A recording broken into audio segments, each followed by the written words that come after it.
Right. Yeah. Wonderful. And good morning, everybody. Again, we're a small crowd, so I'm happy to make this a little bit more informal as we go along this morning. But again, my name is Andrew Robison. I'm from an organization called the Texas Energy Poverty Research Institute, or TEPRI. My official title is research analyst, but I kind of take on a number of different roles in my position, and I'll go into that a little bit as I talk about what our organization does. So TEPRI advances equitable solutions for affordable, reliable, and clean energy so all people can thrive. And we sort of have that as our North Star with everything that we do as it relates to energy. So in the sense, we define affordable as decreasing energy burdens for low to moderate income communities, reliable or reliability, meaning improving energy resilience to address energy access and respond to energy outages, and clean, meaning ensuring that clean energy technology and adoption has parity with other energy generation technologies. So again, my title is research analyst, but we sort of do a broad swath of activities at TEPRI. Part of what we do is actual research. So we conduct research, we do surveys on energy priorities for people with lower incomes.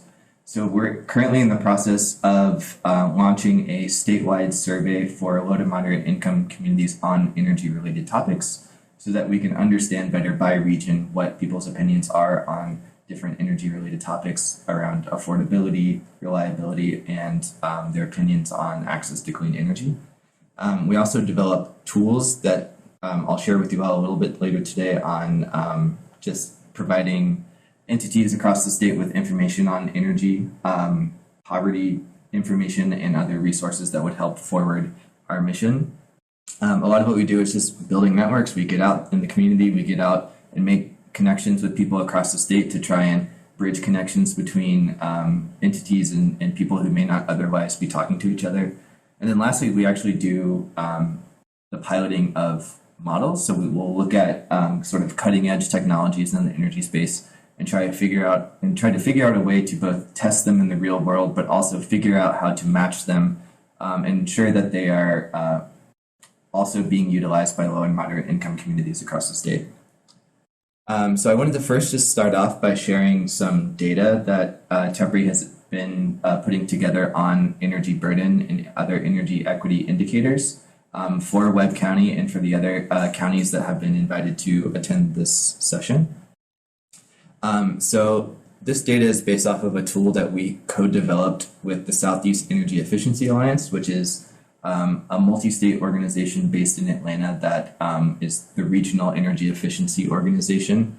They don't actually cover Texas, which is why we partnered with them, but we developed this energy equity inspector tool that we're in the process of figuring out how to publicize and make publicly available for all stakeholders using just public data that's produced by a number of sources to overlay different energy and environmental indicators so that there's a more comprehensive overview of how energy and environment intersect in communities across the state.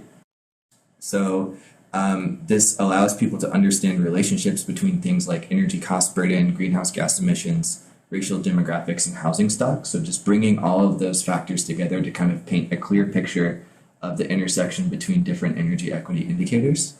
And the tool, again, covers all the southeastern states, basically from Virginia down to Louisiana and Texas. And for some of the data sets, we can get down to the census tract level, which I'll go into a little bit later. But again, we pull this information from a number of different data sources, the U.S. Department of Energy, the Energy Information Agency, the EPA, and the Census Bureau. That just sort of helps us paint a picture of energy indicators across the state. And so just to drive that home, you might be wondering, like, okay, this information is interesting. It may already sort of be telling me something that I already know about my community, about what people are going through on a daily basis when it comes to energy affordability. But what we intend for the data that we provide to do is to help you all as decision makers, as policymakers, as collaborators, as innovators, to support the work that you do with clear and concise data particularly when we're talking about the application for federal funds under this Justice 40 banner. So this really helps to complement the knowledge that is already there, that people interact with every day, that people hear about from their neighbors and their friends and their family members, and just paint a clearer picture of key demographic and environmental and energy figures in a given area.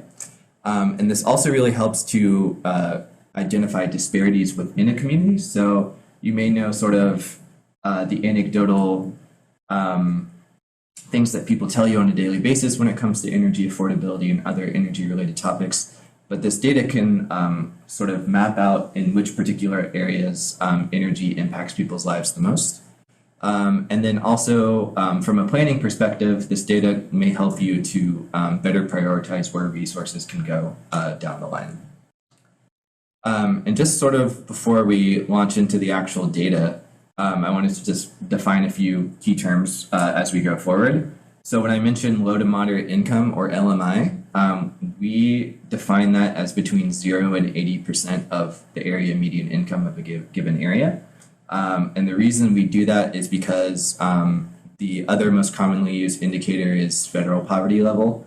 And we just find that to be a less reliable and a less indicative indicator of where people lie in their respective communities in terms of being low income or not. And when we talk about energy burden, so energy burden is the percentage of household income that's spent on energy costs. And from our organization's perspective, we consider anything above 6% to be unaffordable and anything above 10% to be an extreme energy burden. And the reason we set that threshold is because we know for households, when it comes to energy affordability, if it's beyond the 6% threshold, they're forced to make trade-offs in other parts of their budget. So there's trade-offs in terms of affording medicine, affording childcare, affording food, affording clothes, other household essentials. People will forego these things in order to pay for their electricity bills because that is an essential and a necessity in everyday life, particularly in this part of the state, particularly in the summer right now as we see, temperatures that are triple digits throughout the entire summer. The energy affordability gap is everything above that 6% threshold. So it's the amount of money that people spend beyond that affordability threshold that we set. The EJ Screen Vulnerability Index percentile is not something we're going to go into depth too much in this conversation, and it's something that Artie mentioned during her presentation as well, but it's basically an indicator set by the Environmental Protection Agency to show an indexed value of relative risk to environmental hazards. So it's a pretty complicated index, but it's meant to just be a representative indicator of where a particular area is in respect to the rest of the country in terms of environmental hazards. And then lastly, just BIPOC is an acronym for Black, Indigenous, and People of Color. So just to kind of go over a few key energy equity indicators for Webb County where we are now, I wanted to first, before I jump into this, say that the average energy burden for the state of Texas is around 4%. So the average household in Texas spends about 4% of their income on energy costs. And the average low and moderate income household in Texas spends about 8%.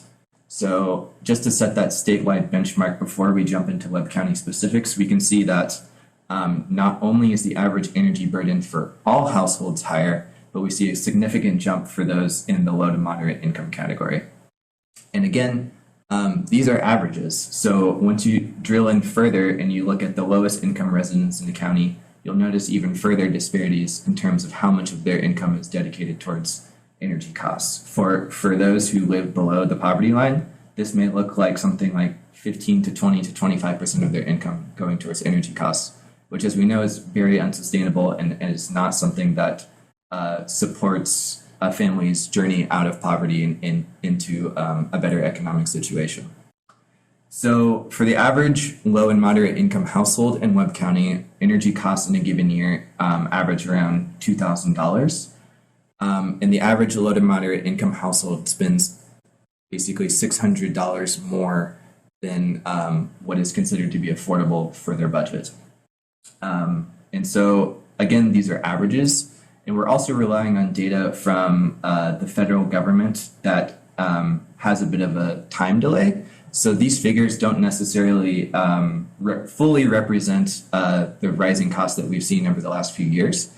And so I think that, again, expresses some of the urgency around the Justice 40 opportunities that we're talking about now, and paints a further picture of how Webb County is an outlier within the state of Texas in terms of having higher energy burdens within the state. And just to paint like a more clear picture of the number of households with energy high or extreme energy burden, it's over 30,000 households. So that's not 30,000 people, that's 30,000 families within the state who struggle to afford their electricity bill, or excuse me, in the county that struggle to afford their electricity bills. And then just to connect electricity use to climate concerns, there's 611,000 tons of greenhouse gas emissions emitted per year that are associated with the energy use in this county. And then just to sort of wrap this portion up, in addition to the high energy burning concerns and the high cost of energy relative to other parts of the state, Webb County and the majority of the counties along the Texas-Mexico border have high EJ screen vulnerability index percentiles. And this index represents a combination of environmental risk, of being historically underserved communities, and of being communities that are disproportionately affected by climate and greenhouse gas emissions. And then just lastly, to wrap this portion up, 31% of residents in Webb County are below the poverty line, which is even lower than those who are making below 80% of the area median income. So this right here is part of the Energy Equity Inspector. So it's an example of some of the data that we can provide to support the work that you all do. This is a map of Webb County and the surrounding areas, and it breaks the county down into census tracts. And we can see the disparity of energy burden among census tracts within Webb County. So the further green on the map it is, the less that the average person pays for energy, and the further red it is, the more they pay. So as we can see, there's disparities even within the county as to which communities are disproportionately affected by high energy burden. And this is the type of data that can help support planning around determining which communities should be focused on the most when it comes to opportunities and interventions to reduce energy burden and expand access to renewable energy generation and distributed energy generation technologies. And this is just a zoom in into the greater Laredo area. As you can kind of see, like the area that we're in right now is a little bit green compared to the like distinct downtown area, meaning that this particular area, the average person pays close to the state average, probably around 4 to 5% of their income towards energy costs, whereas those in the core of the city are disproportionately paying more of their income towards energy costs, somewhere around 15% of their income. And also like in the outskirts area further south of the city. And then I also just wanted to paint a picture for the other 5 counties that were invited to participate in this summit, Duval, Jim Hogg, LaSalle, Starr, and Zapata. So there's somewhat similar trends for these counties as well. The average energy burden for low to moderate income households is 12.4%. The average energy burden for all households is 8.8%. So these are a little bit higher than what we see in Webb County. Average energy costs and average energy affordability gap, shouldn't be annual energy costs, my apologies, is also a little bit higher. And the reason that there's a range for the low to moderate income households for that energy affordability gap is just because it differs among the counties. And then we have a further 16,000 households that contend with high or extreme energy burdens, 264,000 tons of greenhouse gas emissions associated with the energy use in these 5 counties, as well as 32% of all residents within those 5 counties who are under the federal poverty level. And this is just another map of the 5 county area and their relative energy burdens. As we can see, LaSalle County has, across the board, on average, a lower energy burden than the other 5 counties. But again, once you drill deeper and you identify the actual specific communities that are affected by high energy costs, it might paint a bit of a different picture. There's only one census tract for LaSalle County, So we're not able to dive, incredibly deep to determine exactly which households are affected. So this may not paint the most realistic picture for this particular county, but for others, we can sort of dive a little bit deeper and identify some of the disparities among different communities where we see differences in energy burden. As well as, in Starr County, you can see right along the border, there's a higher concentration of population, therefore more census tracts, and you can see a disparity between those who pay less for their energy and those who pay more. And I just wanted to point out that, again, TEPRI is in the process of ensuring that this data is available and publicly accessible for everyone to use. We're working with our partners at SIA to create an online version of the Energy Equity Inspector, and this is just a mock-up that I am hoping that we'll have released in the next few months that we can share with you all so that you can just access it on your own. But I wanted to offer in the meantime, TEPRI is here to help. We are a nonprofit organization. We're not here to sell you anything. We're not here to ask you of anything. Our mission is to provide this information. And so if you have any specific information requests for your given area, please feel free to reach out to me. And with that said, I'm just going to dive a little bit into a few federal funding opportunities that TEPRI is focusing on. And part of our reason that we want to connect with you all to determine some opportunities for collaboration down the road. So the first is Solar for All. So Solar for All is a really, really big opportunity that TEPRI is part of a coalition right now that we're working to put in the application for. And I've added QR codes just to the actual funding opportunity on the EPA's website, and again for the next one as well, just if you after this want to look into it a little bit more and learn a little bit more about it. What Solar for All is, it's a huge, I believe it's a $7 billion fund for which states and local governments, nonprofit lending entities, and Native American tribes are eligible to apply. And there'll be 60 overall awards across the country. And so what it can support is the development of residential and distributed solar energy with the particular intent to lower energy bills for low income and disadvantaged communities. And luckily, these funds are somewhat flexible. They can address both financial and non-financial barriers that limit the ability for LMI and disadvantaged communities to benefit from solar development. So, and with that, 100% of the funds within this program must be used for low to moderate income and disadvantaged communities. And so with that, this opportunity for Texas can be up to $400 million. TEPRI is in the process of working with a coalition of county governments that is spearheaded by Harris County, but also includes Dallas, Travis, and Bexar counties. And so with that, TEPRI has a particular interest in ensuring that there's also representation from South Texas because, I in my earlier slides, I painted a pretty clear picture for the importance of addressing the high energy burdens in this region. And we want to ensure that these funds don't just stay in the big cities. We want to make sure that they are distributed across the state in an equitable way and that they are able to reach the communities that need them the most. And so you also may be wondering, why are the county governments spearheading this? Why isn't the state involved? And that's something that we're currently in the process of discussing with the Texas Department of Housing and Community Affairs. But with that, we have this coalition of county governments who have resources, who have the ability to bring this coalition together.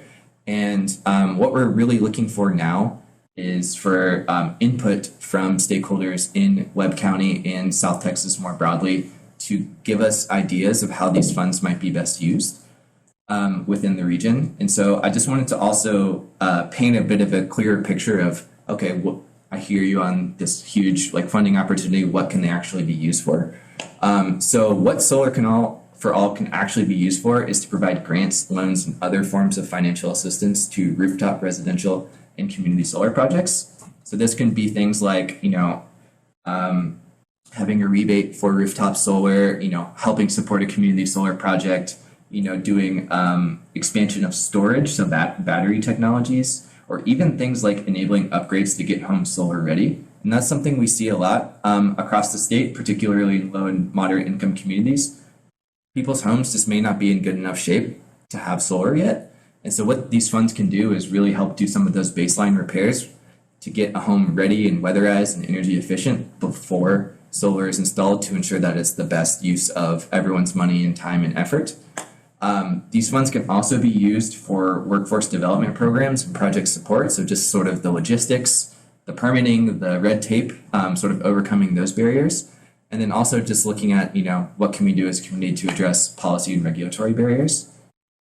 And so the other opportunity I wanted to discuss is something a little bit different. It's the Energy Future Grant. So this is an opportunity that I believe opened up last week. The information just came out. It's relatively new, and we're still trying to, work through and develop our goals with respect to this opportunity.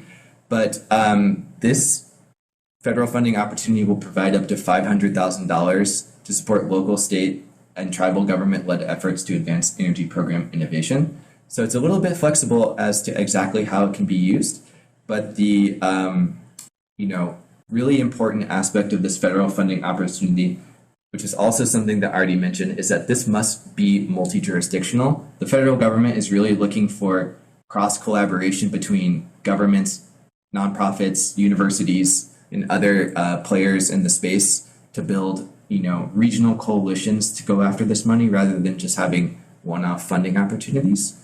And what they're really looking for is for some sort of community plan within the areas of transportation, buildings, or power sectors that relates back to energy.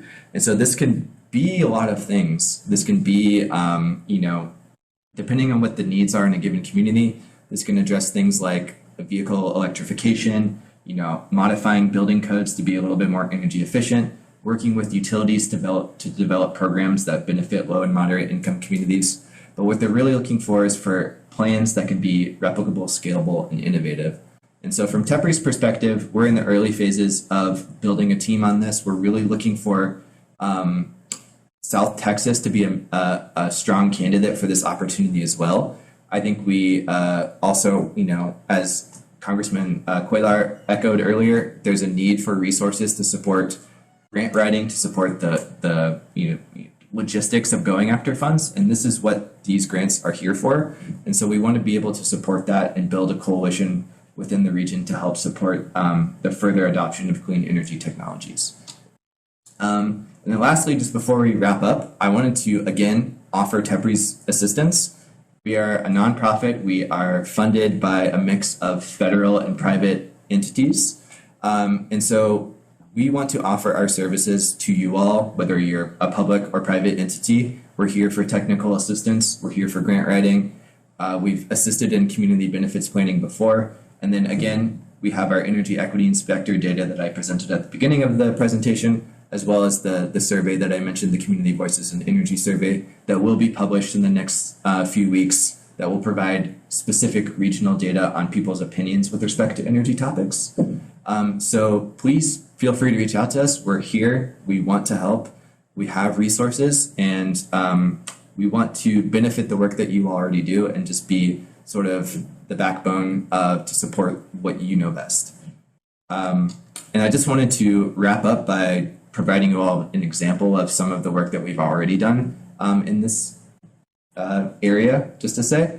So we've collaborated with an organization called Come Dream, Come Build in Brownsville, Texas, to develop a solar pilot. So they have this really innovative modular home project to help reduce the costs of housing in Cameron County in the greater Brownsville area through the construction of affordable modular manufactured homes. And so we are working with them to develop a solar pilot for these homes to figure out a way to ensure that solar is also affordable for low and moderate income residents in Cameron County. And we were luckily able to work with them very recently to apply for and actually win the Energizing Rural Communities Prize, which is also part of the federal funding opportunities that are out there right now. And that'll give us the opportunity to ensure that not only are these homes themselves energy efficient, but the actual manufacturing process, the construction will also be supported by renewable energy technologies. will also serve as a really important example within the community to demonstrate the value of solar just in general in terms of reducing energy bills, increasing energy independence, and ensuring that energy generation is clean. So with that, I'll thank you all for your time, and feel free to grab my email and ask me any questions after this, but it's great to talk with you all. May I, bother those in the back of the room to come and join us a little closer? I do not have a PowerPoint.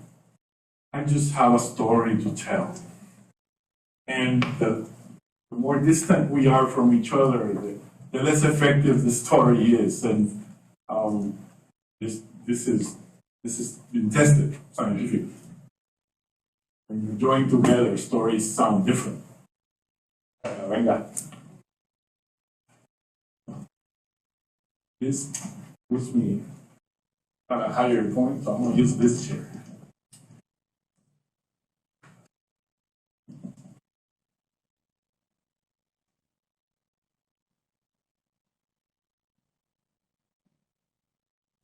So, first of all, thank you, Alexandra, for the invitation to this excellent opportunity for dialogue and for knowledge sharing, and to Marlene for touching on us both. My wife and I am part of a duo of energy social scientists who have now transplanted their families from the island of Puerto Rico to the Rio Grande Valley. And it's been quite a journey since that September of 2017, when our island was hit twice by two major hurricanes in the span of less than a week. Hurricanes Irma and Maria really gave a big blow to all aspects of our critical infrastructure, which was the basis of our life. And very much like Texas, who enjoys an islanded energy grid, we were able to live and feel and actually experience the connection, the really deep connection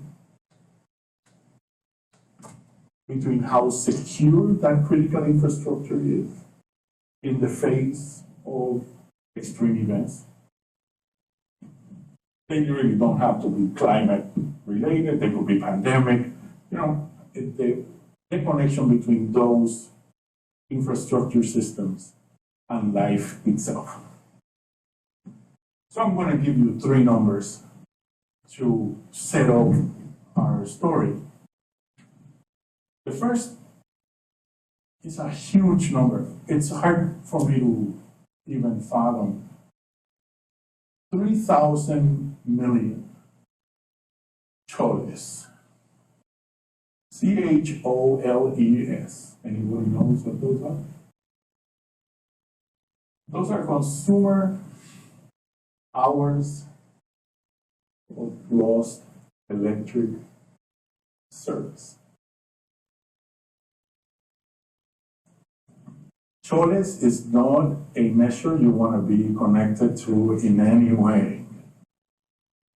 But it's how the industry measures the length of lost or insecure access to energy. When you put that in days, that is 362 days without energy.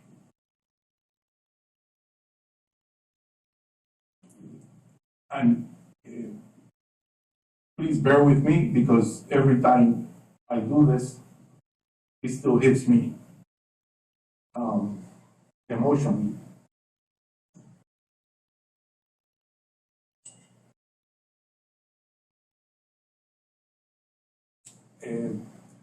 Because sometimes as academics, when you spend a lot of time on that ivory tower, you commit the mistake of giving your back to the community where you live outside of that tower. And you get this sense of invisibility that science gives you and that scientific knowledge kind of boasts you up to. And then when you get hit with events like this, it all comes crumbling down. That is my experience. The experience of an energy researcher in a state university, a land-grant university, taking water out of your living room and having to deal with your family's survival. At a time when you know that your knowledge, which is local knowledge, can be serving your island and your people. So let's keep that there. What is the movie? Put a pin on it. Anyway, the next number I'm going to give you, it's a really sad, 3,462. That is the number of actual deaths associated with Hurricane Maria. And that number, unfortunately, was not forthcoming from our state government. Unfortunately, it was also trivialized by the administration at that time. Some of you remember the pictures of tossing of paper towels to crowds. But in essence, the government did finance a study to get closer to the actual number of deaths associated with this event. And that was done with George Washington University, even though the university, Harvard University did their own study. But the official government number became 3,462 because they couldn't say otherwise after George Washington University did the study. It was political suicide if they engaged in discussing or arguing this number. We heard earlier today how important it is for state governments, communities, and agencies to come together and collaborate. Let's just put a pin on that too, because that is easier said than done sometimes. The third number is 200,000. And it goes to the core of our discussion about energy burden and energy justice. Through our research, we found out that the bulk of those 3,462 deaths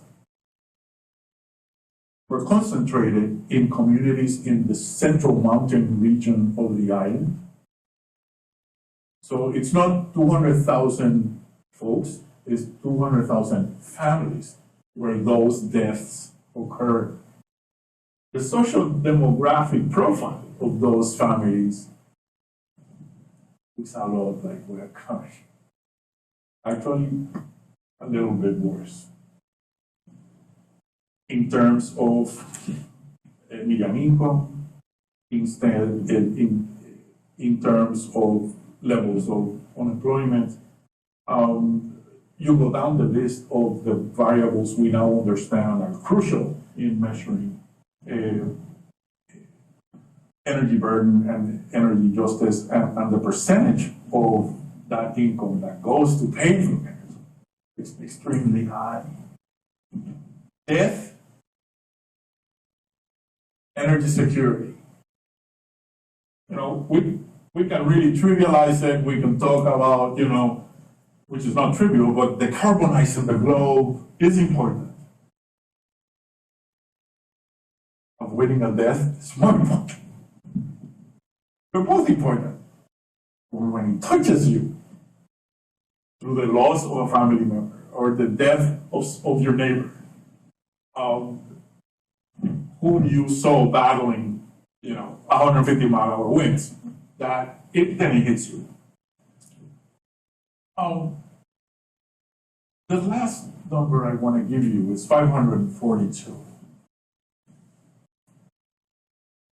And it's unfortunate because we're going to discuss this number in the setting of a major university. 542 million is the amount of the last cut the University of Puerto Rico received, because of our government being basically in receivership. A fiscal control board, unelected board, now makes decisions over our fiscal future. And if education gets in the way of economic growth, university budgets are cut. When university budgets are cut, resources inside those universities find it more and more difficult to engage with communities. Engaging with communities is not easy to do in good times. When you cut funding, when legislation actually works negatively in promoting that type of engagement to happen, it will not happen. So we can make calls for collaboration, we can make calls for more partnerships, we can make calls for transitioning to what makes a lot of sense. In reality, my story is about the barriers that exist, because we need to be cognizant of those so that we can unite to go after those barriers.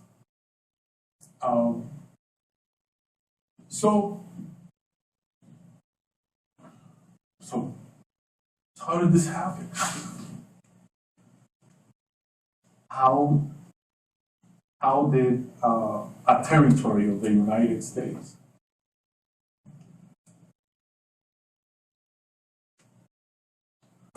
got to be in such a vulnerable position? Here goes one word: vulnerability. As to not being able to withstand the blow that an extreme event dealt to its infrastructure, ultimately costing the lives of its people. But that's a complicated story, and we don't have the time here to go through all of that. But one thing that we've learned after the hurricane, and one thing that we've dedicated the last now 6 years of recovery and reconstruction after this event,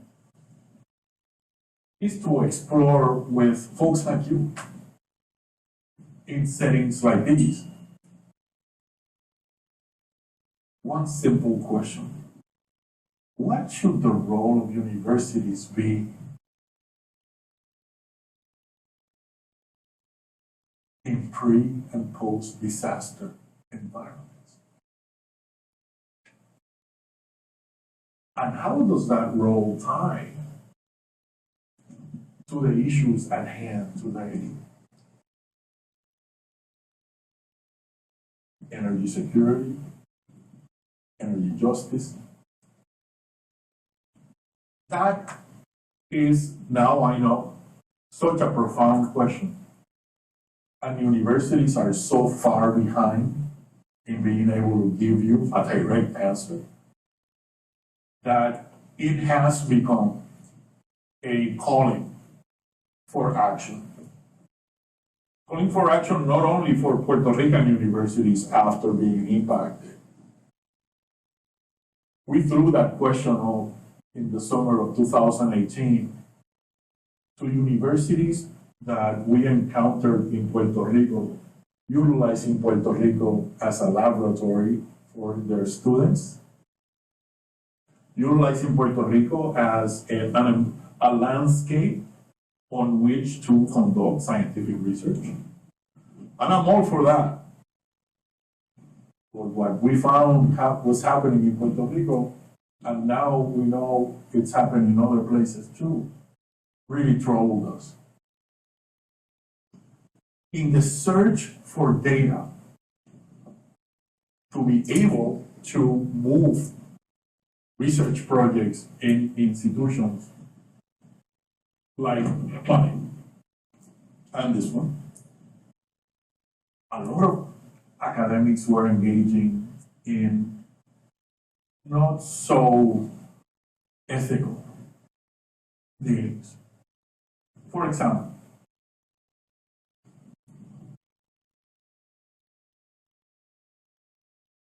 I cannot mention by name the names of all of the colonias along the US-Mexico border. But there are some colonias that have gained more attention than others because they have been more successful at organizing resources. Some have had advertising and marketing of their issues through funding and online and just a presence online. Those colonias, you get to know them better because, and others you know. After Maria, a lot of universities were coming to Puerto Rico to communities that had higher organizational skills and were in the internet and had sites about what they were doing in their community. Oh, this must be a place where we need to go help. In that process, other communities and other municipalities never saw a university pass by. Not only is that questionable in terms of ethics, the results of the studies that came about those studies are also questionable scientifically. How can you generalize your findings if you're selective? Your selection process doesn't follow statistical rigor. So sometimes to be able to comply with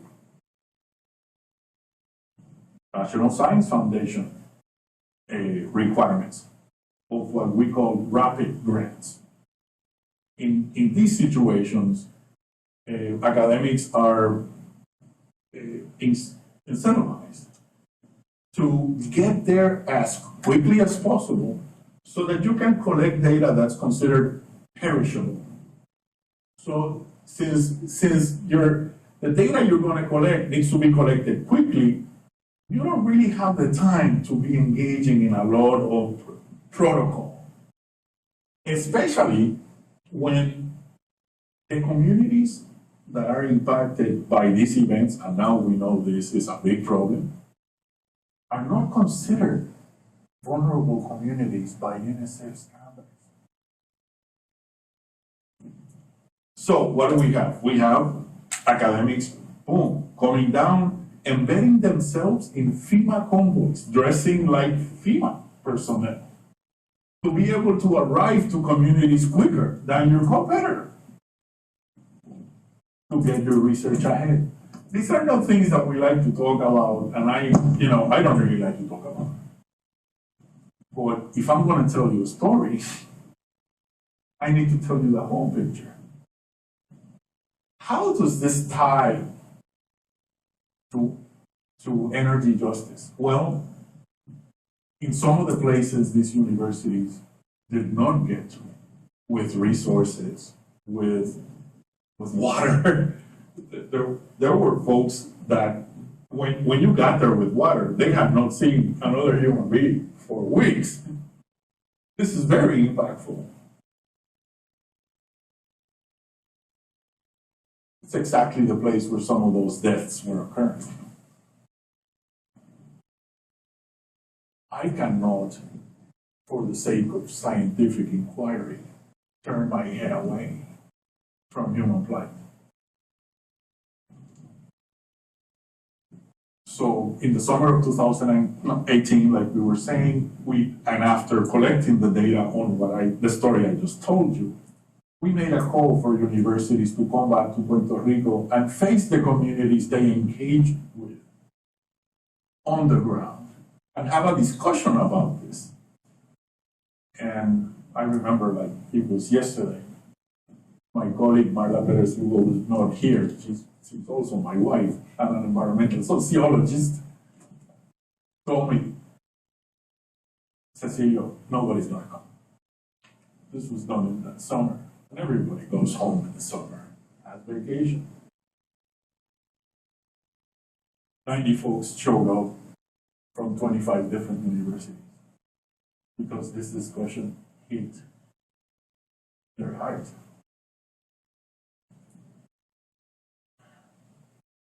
From this group, after 3 days of meeting and discussions with communities, community members themselves, and organizations that represent them, we came up with a blueprint of what could be a new way, a new architecture of relationships between universities and communities on the way we promote energy justice, on the way we promote energy security, and on the way we fight the really dreadful results of energy burden on these families. That conversation went all the way up in 2019 to the University of Albany, of the SUNY system in New York, where 500 individuals from over 100 universities engaged in the same discussion. And trust me, for two academics from a little island in the Caribbean to see that amount of interest on a topic that we thought was a conversation for our living room, it was mind-boggling. It was so mind-boggling that it got a little bit out of control, because it's not what we were looking for. No, we were looking for numbers. We wanted to be able to share our stories. And we found out that the bigger the group, the harder it is to tell a story. So after some, sweet and sour effects of that big, there came a time when we had to face the fact, and we were going to return home after spending some time as fellows to be able to put that conference together at Penn State, and we were fellows at Macalester College in Minnesota. And these folks opened their doors, and they allowed us the time and the space to bring this discussion to so many people. And we knew that when we would come back home after this,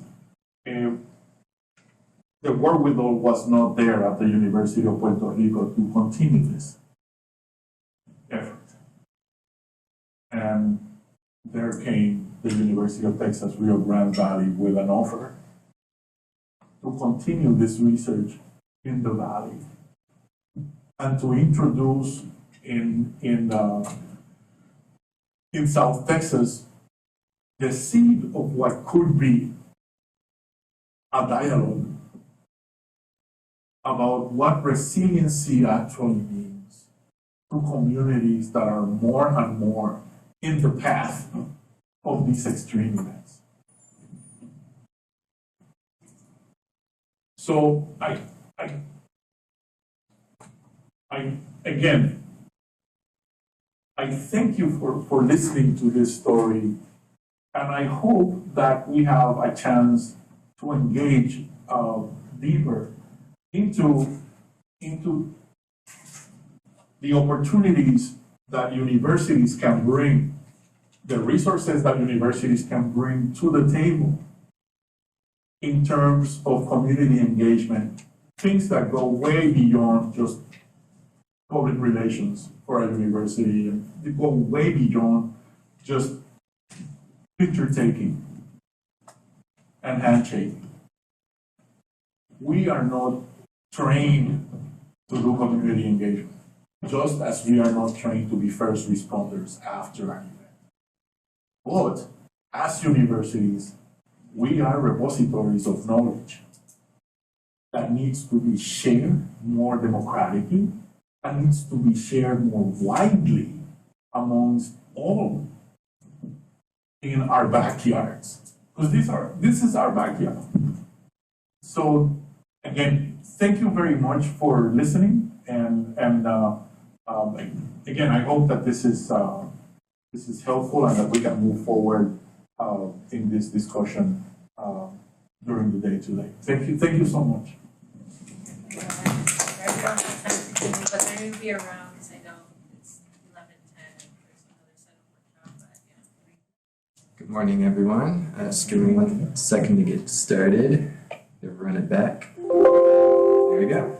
Well, yes. Hello, my name is Andrew Robison. Nice to see some familiar faces in the room. And I'm from the Texas Energy Poverty Research Institute. I'll jump into a little bit more about what our organization does in a second.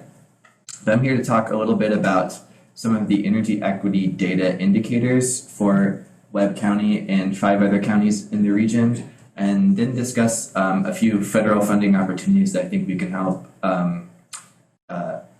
go after to help address some of the things I'm going to be bringing up in my conversation. But just to get started, I wanted to give you an idea of who we are as an organization. So we are a nonprofit based in Austin, and our mission is to advance equitable solutions for affordable, reliable, and clean energy so that all people can thrive. And we sort of break that down in 3 different ways. Our idea of affordability means decreasing energy burdens for low to moderate income households. Reliability, meaning there's greater energy resilience, addressing energy access, and responding to energy outages. And then clean, meaning increasing parity in clean energy technology access and adoption. And TEPRI kind of, we're a small nonprofit, but we're mighty. We take on a number of different activities as an organization. Part of what we do is we conduct research across the state on the energy priorities of communities that contend with low incomes. So we want to hear firsthand how people feel about different energy-related topics across the state that can help inform policymakers on differences of opinion across the state, how different communities feel about things like energy affordability, clean energy, climate change, things like that. We also develop tools that I'll discuss a little bit later in the conversation. But these are just resources that we are in the process of making publicly available to help decision makers inform how they determine where resources should be prioritized, and to better understand the firsthand knowledge that they've been developing over the years with respect to energy affordability, energy reliability, clean energy access, and things like that. We also, as an organization, like to help bridge gaps between different stakeholders in the energy world. There's a lot of siloed decision making when it comes to different energy related topics. So we try to do our best to ensure that community members, community organizations, nonprofits, government officials from the local level to the national level are all talking together and on the having conversations about how energy affects community members, particularly those who contend with low and moderate incomes. And then also part of the work we do is just to help forward some of the cutting edge technologies that are out there in the energy world, and also to ensure that those technologies are able to be accessed by people from across the income spectrum. So part of our mission is just to ensure that as we transition to a renewable energy future, that communities aren't left behind, and to ensure that everyone has access to clean energy technologies. So I wanted to first start off by going over some of the data that we're able to provide in general as an organization to help in decision-making and planning processes. So the first thing I'm going to touch on is a tool that we have developed called the Energy Equity Inspector. So this is an online tool that we're in the process of making publicly available. We have it right now just in our own capacity in beta form that we're able to use internally and create reports on sort of an ad hoc basis depending on what the needs are of one of our partners. But what this tool is and what it does is a combination of publicly available data sets that help to create better understanding of the relationships between different energy-related topics. So this covers things like energy cost burden, greenhouse gas emissions, racial demographics, and then housing stock and quality, so things like housing age, different types of housing, construction styles, so like single-family, multifamily, manufactured homes, things like that. And this tool was something that we developed in collaboration with the Southeast Energy Efficiency Alliance, which is one of the regional energy efficiency organizations that helps to prioritize energy efficiency activities in a given region. And it covers all of the southeastern United States, basically from all the way up to Virginia and then down to Texas, that we've developed with them.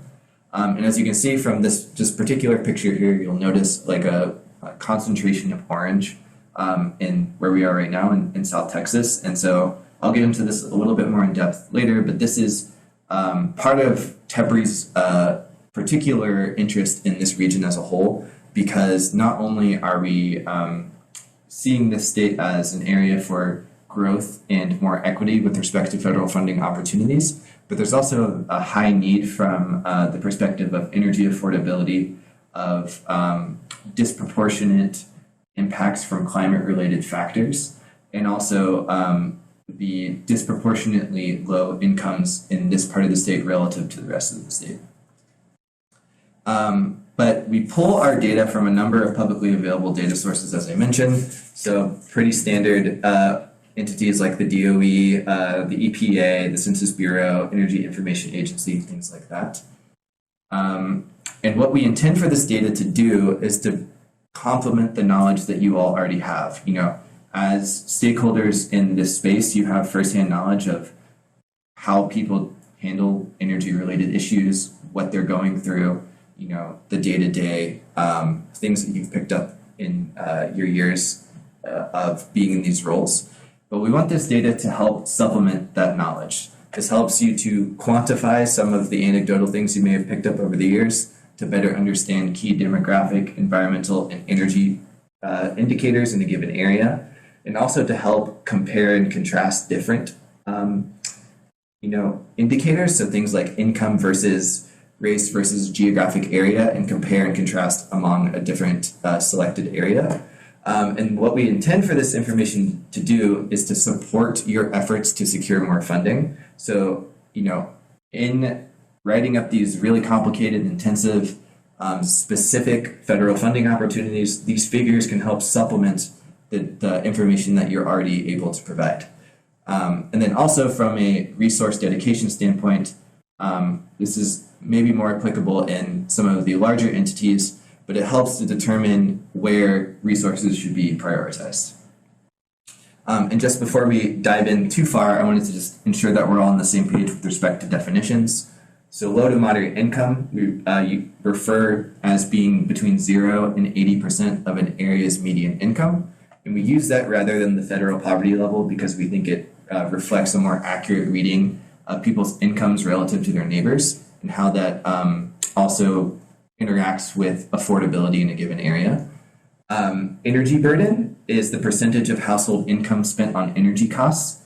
So we consider anything above 6% to be unaffordable, and anything above 10% to be an extreme energy burden.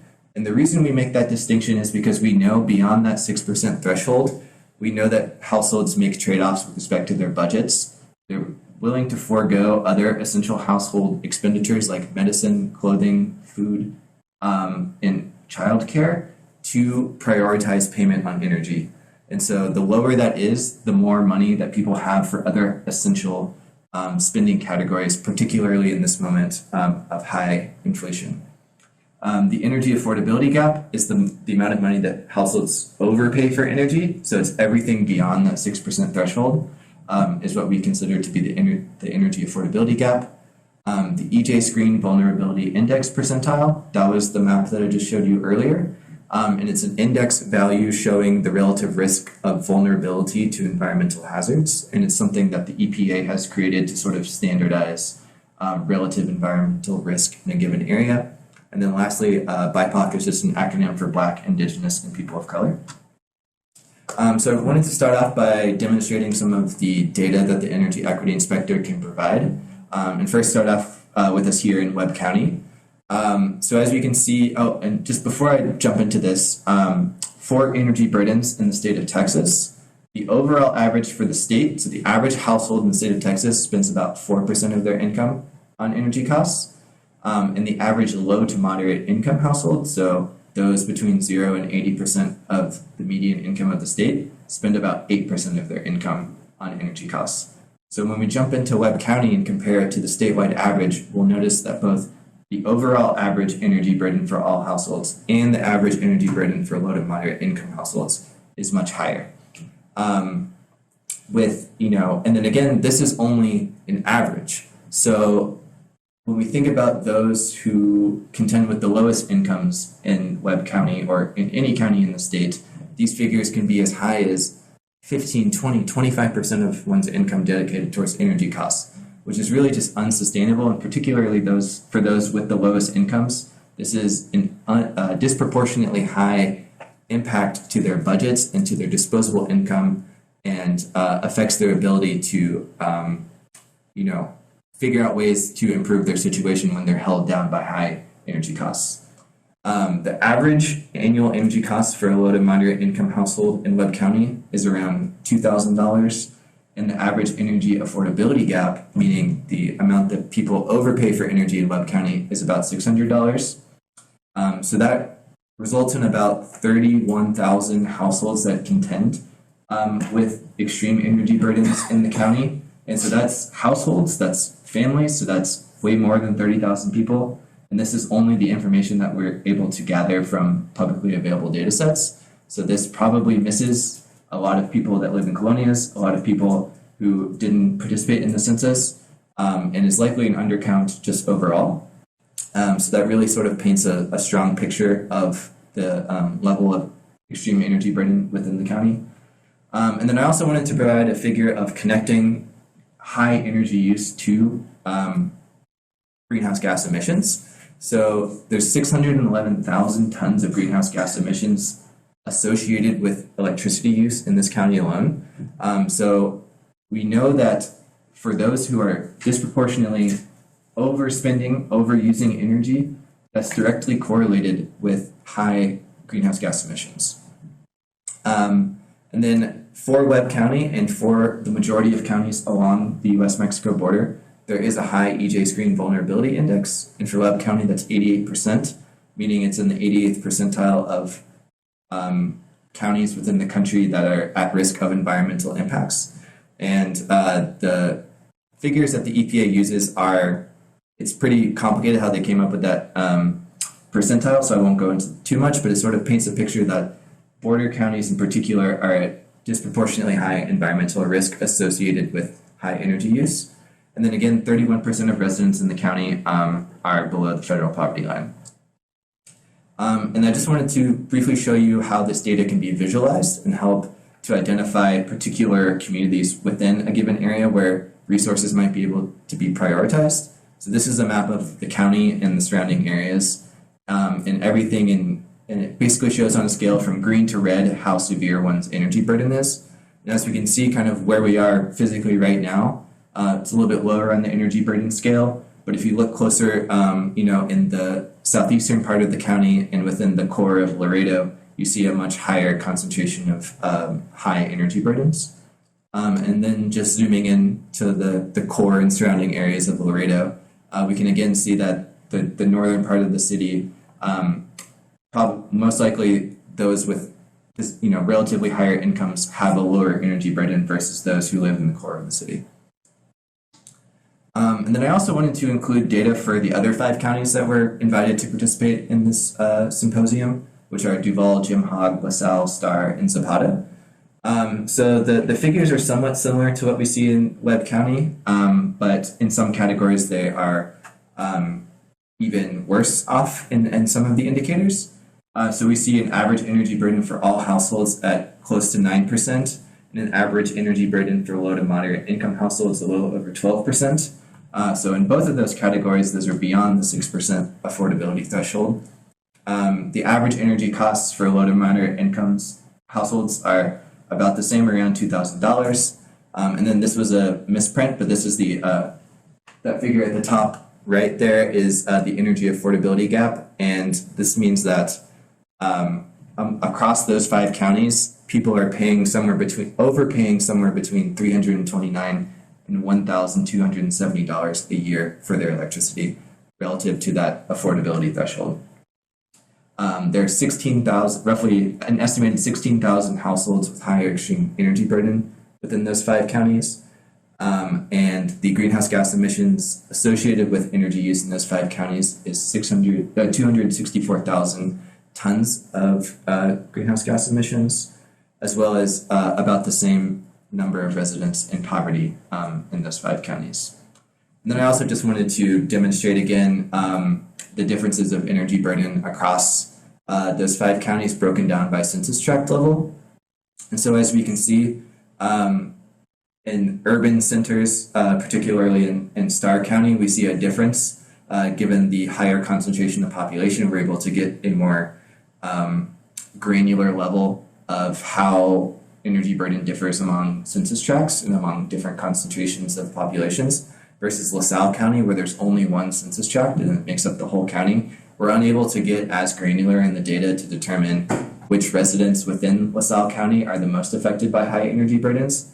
That doesn't necessarily mean that there are not affected communities in LaSalle County that have energy burdens that are potentially closer within the red shade of the scale. But this is the type of information that TEPRI is here to provide, and particularly for government decision makers to help inform or help complement the knowledge that they already have with respect to where resources should be dedicated to address high energy burdens. And then I just wanted to quickly make a pitch that we are, hopefully going to have this information publicly available soon. We just made a mock-up of a publicly available tool, and we are working with our partners at CEO to get this published. But in the meantime, if you're interested in any of this data, if you want to know more about it and learn how much more we can provide, please feel free to reach out to us. We're happy to provide you with information on a given geographic area at no cost, and it's something that's within our mission that we want to help you have more data to support the work that you do. So please feel free to reach out. And then I wanted to sort of end by touching on a few federal funding opportunities that TEPRI is focusing on right now, and hoping to have discussions with folks within the area to get their input and information and support on to help ensure that these funds are able to reach communities here in the 6 counties that are participating. So the first federal funding opportunity that I wanted to touch on is something called Solar for All. And I included a QR code to the actual listing for the funding opportunity on the EPA's website in case you want to, get in depth. But Solar for All is a really large funding opportunity right now that will support the deployment of residential solar specifically to help lower energy bills for low income and disadvantaged communities. This is a $7 billion fund that is potentially able to provide up to $400 million for the state of Texas. This fund is meant to address some of the both financial and non-financial barriers that limit the ability for LMI and disadvantaged communities to benefit from solar. And this particular program has 100% commitment of program funds for LMI and disadvantaged communities. And TEPRI is part of an ongoing coalition that has been driven by Harris County and is collaborating with the Harris County government, the Dallas County government, Travis County, Bexar County, and a number of other stakeholders and nonprofits throughout the state to apply for these funds. But we have a particular interest in ensuring that these funds are also able to be delivered here in South Texas. And so we want to ensure that this $400 million opportunity also is not concentrated in the large cities. We want it to reach rural communities. We want it to reach all parts of the state in an equitable way, and to particularly address some of those energy burden and environmental concerns that I brought up earlier. And so you may be wondering, okay, this is like a really big pot of money. How exactly can it be used? And what are the opportunities within South Texas to expand access to renewable energy? So this particular opportunity provides grants, loans, and other forms of financial assistance to rooftop, residential, and community solar projects. So this can be things like a rebate for solar energy, the development of a community solar project, expansion of access to things like battery storage, or even things like getting homes ready for solar. We see a lot of times in low and moderate income communities, homes need repairs, homes need energy efficient interventions to ensure that solar makes sense so that the energy isn't lost, when there's a leaky roof or there's a lack of insulation or, there's just other concerns to ensure that the home is as efficient as possible. And so this actually offers a really interesting opportunity to utilize these funds in conjunction with other home weatherization funds and utility money to sort of braid these all together to ensure that homes are ready to benefit from the money that's out there to expand access to solar. This money can also be used for workforce development and project deployment support. So in addition to some of the money that has to go to solar, if you feel that there's a greater need for workforce development for renewable energy, for energy efficiency upgrades, some of this money can be used to bolster that workforce within a given geographic area. And then also some of this money can just be used to overcome red tape and ensure that access to solar and access to renewable energy technologies are easier for folks to access.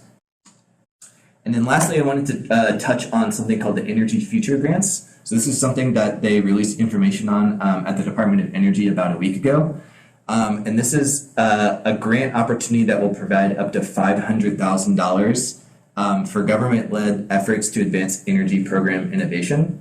And as was discussed earlier throughout the day, there's a big push from the federal government to have multi-jurisdictional, collaboration across entities. So this particular grant opportunity must be at least 3 to 4 jurisdictions coming together on a planning project that specifically addresses barriers to clean energy deployment. And this particular opportunity is a little bit more flexible. It can cover topic areas like transportation, buildings, and power sector, but it's not necessarily limited to that. And it's not necessarily limited to just one category. It can include multiple categories and sort of cross collaboration depending on a particular community's interests and needs. But the idea here is to provide resources to build capacity within a group of jurisdictions to develop a plan to ensure that clean energy can be deployed more rapidly and reduce some of the technical barriers, some of the red tape barriers, and some of the information barriers with respect to the adoption of clean energy technologies. And then as I finish up, I just wanted to push that, again, TEPRI is here to help. We're here, we're a nonprofit, we're funded by a mix of public and private entities to offer technical assistance, grant writing, community benefits planning, and supporting data at no cost to you. That is what our organization is here to do. We're in the process of growing, we have staff time, we have availability, so please feel free to reach out to us. And I'm running out of time, but I wanted to just plug that we have done this work in the past. We're currently working with an organization in Cameron County in Brownsville to forward a innovative solar pilot on modular homes that they have a manufacturing plant for. And I can talk about that later if we have more time. But again, thank you for your time, and I'll be here to answer any questions later. But thank you. Always gets me. I hope you guys don't mind. I don't have a PowerPoint presentation. This was an excellent PowerPoint presentation. If I may ask you to please come closer, let's join in. I just have a quick story to tell, and it seems to work better when we're tightly joined together. And trust me, it's unfortunately it's all about me. Every time I tell the story, it still hits me emotionally, and when I see folks with me, I tend to cope a little bit better with what I want to discuss with you today, which is really very, very tied to the story that Andrew just told us about TEPRI. Energy justice, energy security. food justice, food security, water access, water availability. Some people call this the food nexus, food, energy, water nexus. These are extremely important critical infrastructure systems without which life is very difficult to support. Well, the story that I'm going to tell you, it's about what happens when those systems fail in conditions of high vulnerability, such as high energy burden, low energy security, food insecurity for many reasons. But I guess I should start by telling you guys who I am. My name is Cecilio Ortiz Garcia, and I am a professor and chair of the Department of Public Affairs and Security Studies at UT Rio Grande Valley. Very small department, very dedicated faculty, very, very active, exciting student body, trying, I think, to deal with some of the most pressing issues and questions in one of the most difficult landscapes to try to answer those questions, which is the U.S.-Mexico border. I hold a PhD in public administration and policy from Arizona State University.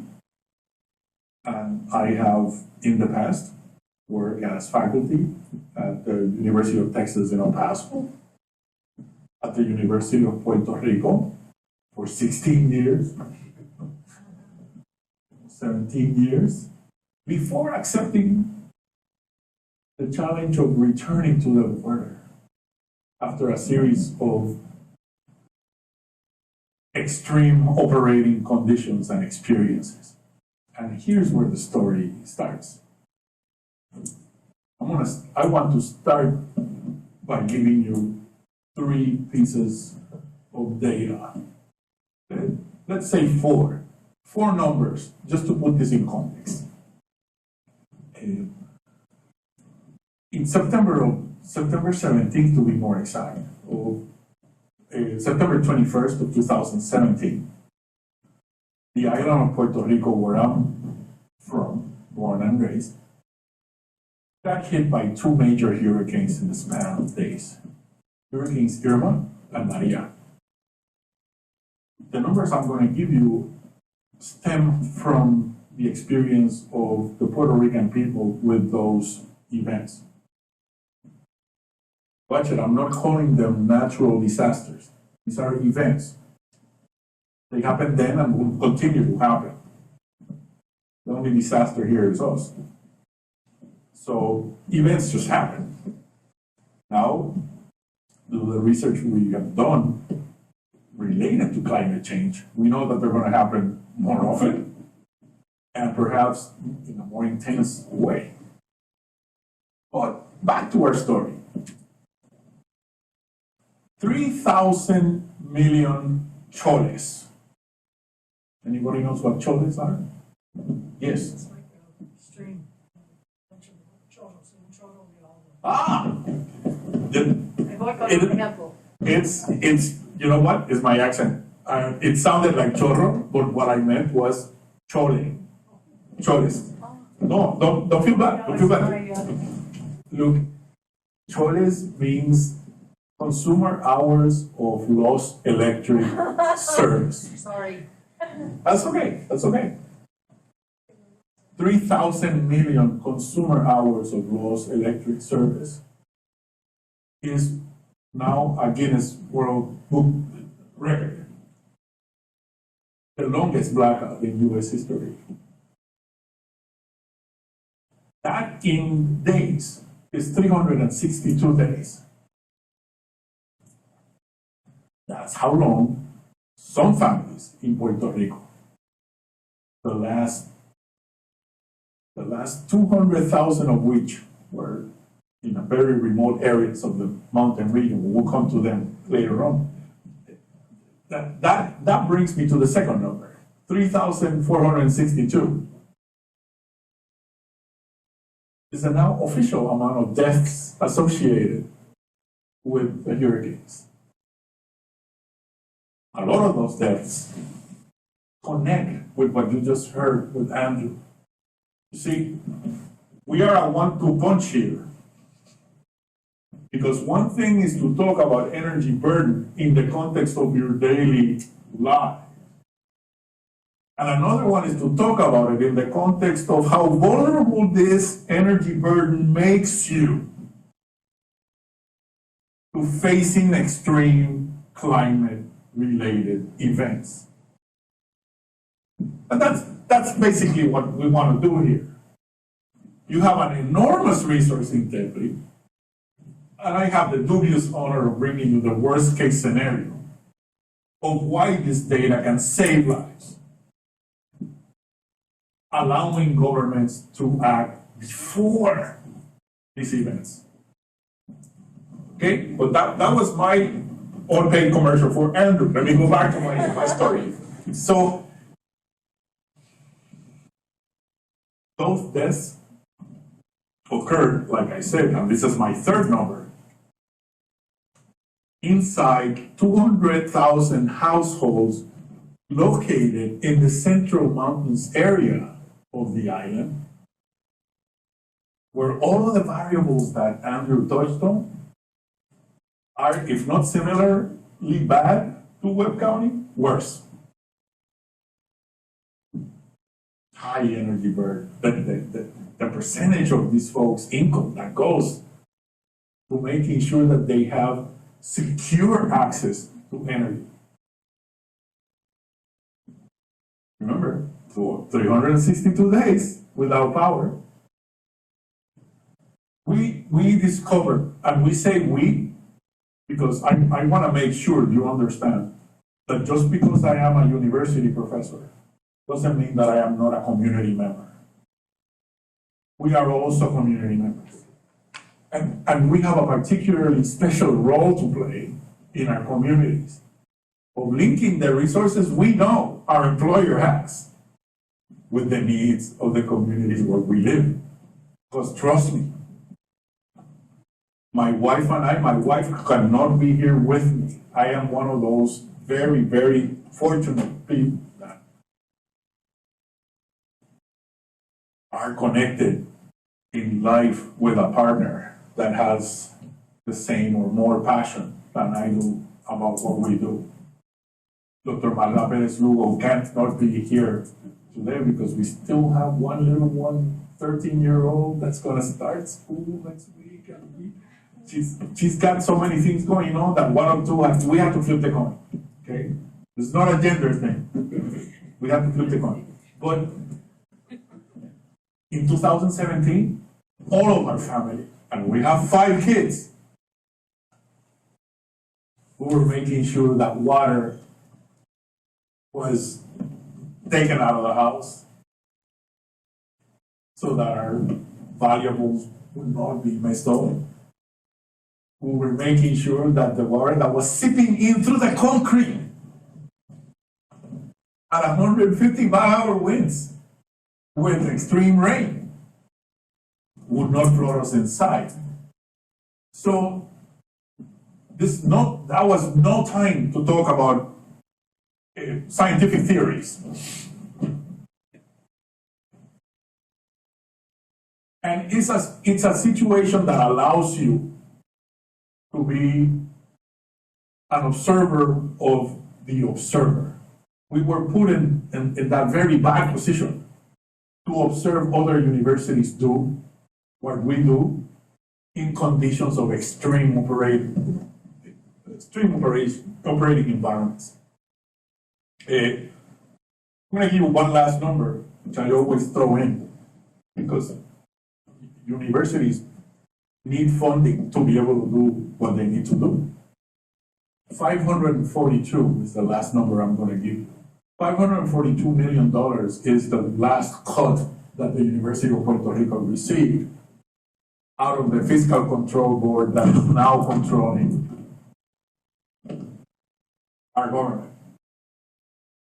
after going into receivership. How is that tied to energy burden and energy security? Well, you could have blown air into our electric system and the system would have failed. That's how vulnerable it was because of the lack of investment to maintain it, because of the bad financial situation we were in. So my country was in a state of energy burden when it was hit by the hurricane. Multiple reasons, including corruption.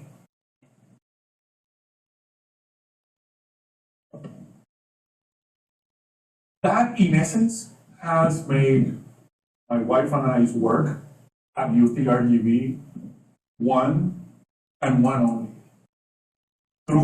Through our disciplines, which is one thing that we still need to work with in university, we're divided by discipline. You know, yeah. Hurricanes don't believe in disciplines. They don't believe in political boundaries. They don't believe in many things that we believe are so important. We need to reorganize knowledge and reorganize what we think is important in more collaboration with communities if we are to survive. I'm talking here about life and death. So, we have dedicated most of our time to answering one simple question. What is the role of universities in pre- and post-disaster environments? What we have found out is that more universities than less don't know how to answer that question. Sometimes we've given our backs to our communities to do what we do best, research, publishing articles, just moving on the academic ladder, just making our universities global universities. We pay more attention to what happens globally in units that are very far away from us, sometimes than what happens in our backyard. Not all universities are doing this and not talking about it. Many are recognizing that there needs to be a conversation, a new conversation with communities that focuses on a new architecture of relationship with communities and universities. So, groups like DEPRI are enormously important as interconnectors of knowledge, whether it is scientific or whether it is wisdom, different type of knowledge, but that exists all around us. And sometimes we don't care to listen. You don't think there's wisdom in colonial life? There's a lot of wisdom in colonial life. If you don't integrate it into decision-making processes, we will continue to have colonies. Trust me, my first job was at UTEP, 1999, fresh out of a PhD program.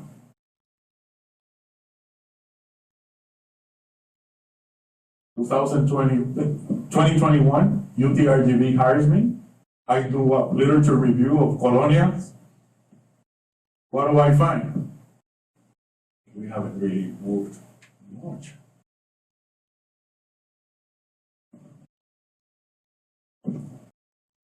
So, just to make the story short, I really would like to open a discussion. Now that I'm a resident and my family has transplanted itself from Puerto Rico to the Valley, we've come to make a life here.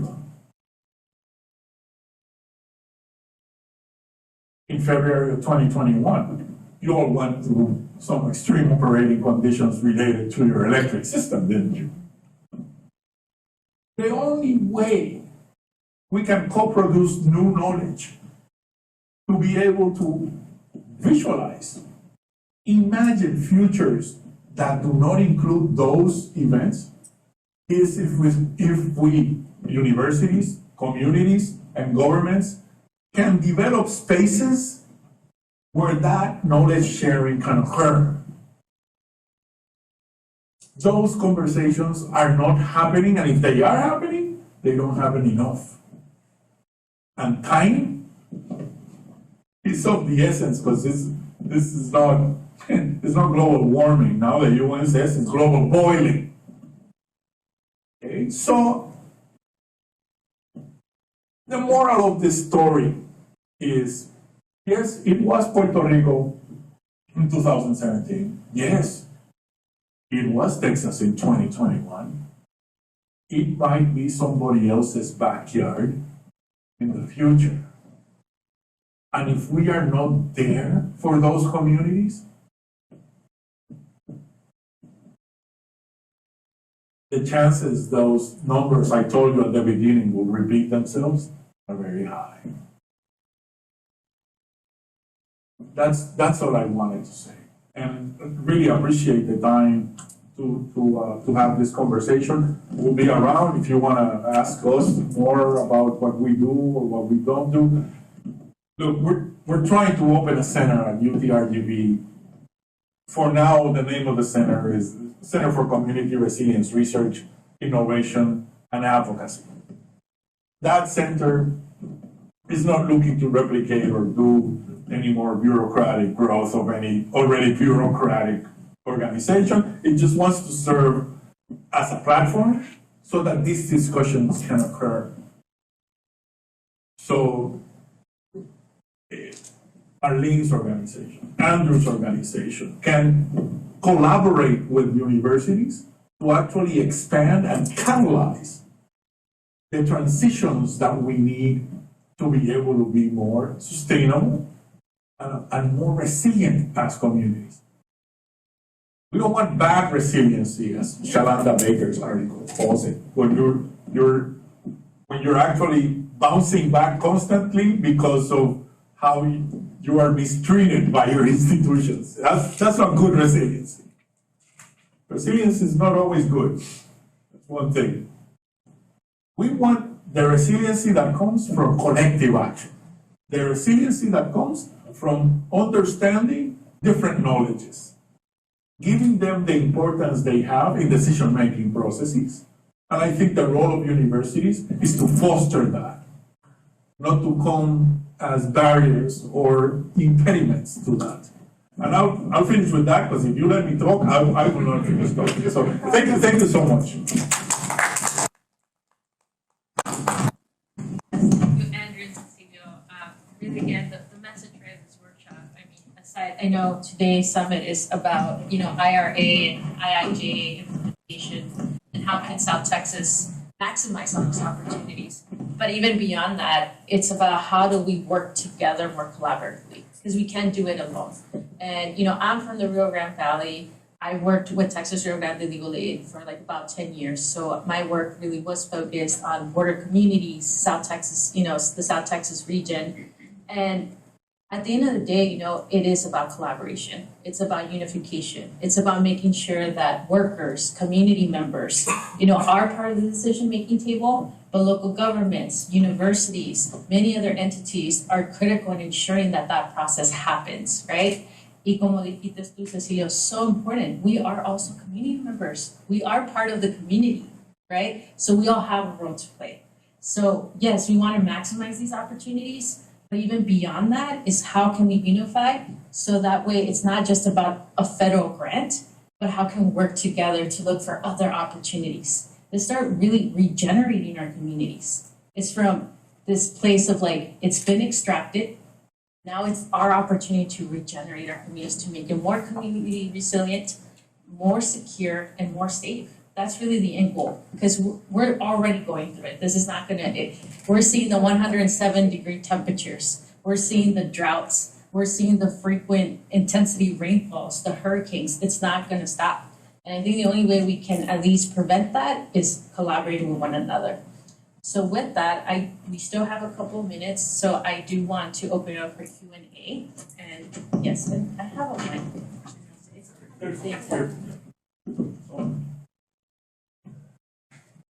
Oh, Oh, it's we're in small groups. Nope. Okay. I don't know if I left. Right here. Thank you. Right, I would have stayed there. It's not so much a question, but I want to make a couple of comments, and I want to thank both of you presenters. You have done a beautiful thing in modeling the presentation by data and storytelling, because one without the other sometimes doesn't come together well. And you have done a wonderful job of that, and thank you. And I think the other thing that I want to say is, this reminds me, I'm a Catholic nun, but it reminds me of reading the scripture and when I read the voices of the prophets and they weren't listened to, and look what happened in some places. And I think today you're coming to us as prophets, and but not of doom, not that there's hope if we but listen. And I think for us, two of us belong to a group of Sisters of Mercy, and for years we have had 5 critical concerns that we focus on wherever we find ourselves, and care of the earth. As our Pope Francis has said, they're caring for our common home. And I think we're losing our sense of the communal or the common. I frequently get frustrated when I'm filling out a form and they say race, and I say human. Belong to the human race, and if we don't identify that way, I think that's why we do the things that we do that are creating the situations that we're facing. And I feel so sometimes like, I want to say, you feel like a voice in the wilderness, like, are people paying attention? And I think even though sometimes it's the younger people, I place my hope in the younger people, I think they get it. But I hope that there is a future for them who will continue to lead the way. But I just want to thank you more than anything for your presentation.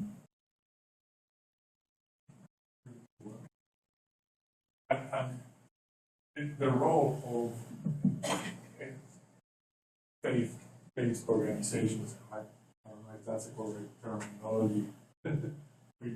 we are so good at terminologies and so bad at humanity sometimes. But are more and more playing a role in these situations. And I think that role needs to be explored even more, even deeper. Let me tell you a story. Because of the corrupt practices of Puerto Rican government, FEMA, which now we know is also a corrupt federal agency with people in jail because of their activities during Hurricane Maria. Little did I think I was going to say that. But that FEMA took a particular approach in the distribution of resources after the hurricane. I happen to be privy to the meeting, and that approach is called the octopus approach.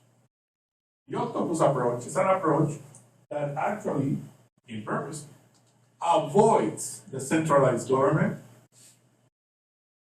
and expands to give support to institutions in civil society who they understand are more in tune with the needs of communities.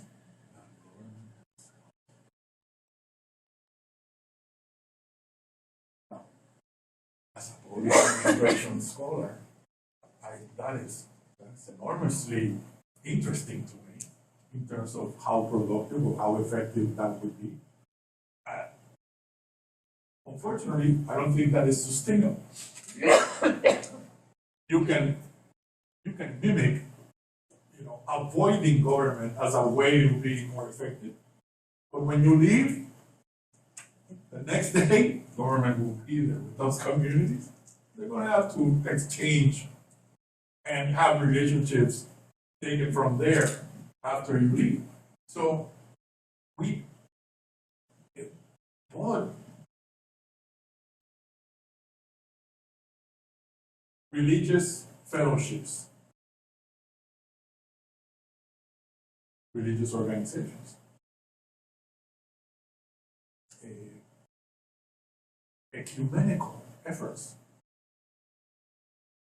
should have a place on the decision-making table when reimagining the way we respond to these things.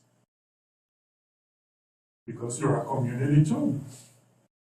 How can we say we engage in community-based solutions if we don't really take a hard look at what we call community? If you don't think of academics as a community, you won't be surprised of their behavior when you see them act as a community. Some of the things they do, you will not like. Scientists are not saints, they're scientists. That's right. That's right. And our institutions sometimes need revision.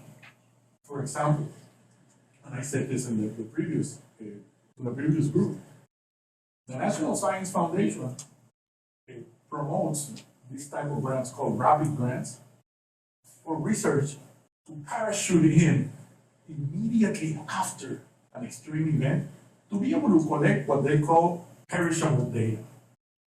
Interviews of community members that have first-hand information about how this bridge collapsed, once time passes, you start blurring that memory, start blurring you yourself to cope. When I talk about these things, I still want to cry. And it's been 6 years after we did this. I don't have a problem telling you that. It's a mental health issue. We don't think of it that way. There are very important mental health issues in our communities out of energy burden issues, energy insecurity issues, food insecurity issues, food deserts in our community. These are, they're impacting our mental health. Look, NSF, now barely, NIH is now starting to think of impacted communities from disasters as vulnerable communities. You know, we think of pregnant women, incarcerated people. I mean, as a social scientist, I have a code I have to abide with when I interact with these communities. But disaster survivors are not. My wife and I are still fighting that fight. And these institutions take time. If we have friends like you who take that message together, we can take that message a little better and push for new codes of ethics. So some of my best friends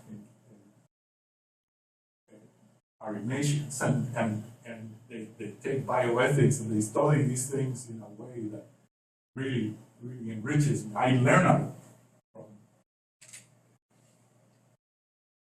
the priest that baptized my daughter, for example. You know, these are great conversations. And they're not only academic conversations. They're a matter of life and death. So, anyway, just a roundabout way of telling you how far we need to go, and the fact that your voices are needed in the conversation. I'll leave it at that. Just one more comment. I mean, I think you brought it up.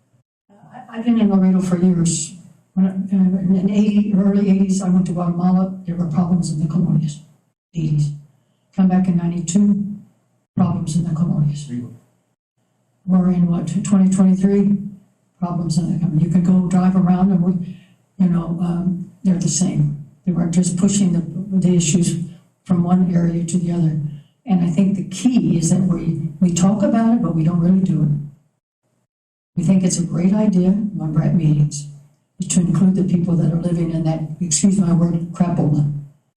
that are having to fight continually for transportation, for all the things that we're talking about, because we don't include the people, and not just at the table. Well, let's bring them in and tell me a story. Tell me how hard it is. Tell me the difficulties you have. No, brought them in, and your voice is going to count. And what you tell us, we're going to make some decisions about. And we have been talking about this for years, and we just keep pushing the button around. Keep pushing the button around. And I think that's for all, it's religions, it's churches. We speak out at sometimes when we want to, when it's up in front of the TV, or when we're in different groups or something that's very involved. But the gritty. And people are dying in our community from the heat now. We don't have to wait and talk about it a couple of years. We've had people in our community that died because of the heat. Everybody has the same issues. People died because they were too hot. And they did not have the recourse to turn on an air conditioner. I have an 83-year-old lady, I'm begging her every night, put on the air conditioner. I can't afford it. We got her a fan, can't use that. And one day we're gonna find her dead. That's what we're talking about. But we need to get their voices at the table, and then really listen to them, and just not have it as a word. Let's include people with lived experience. Let's listen to them. Thank you, everyone. I think it's already 13, I think, an outbreak. But thank you so much, Cecilia, and we're going to be around if you want to have further conversation. Thank you so much. We don't want to be the only ones between you and lunch. Yes, and you're right. We're going to act. We're not going to just talk. Thank you. Thank you. Thank you. Thank you very much.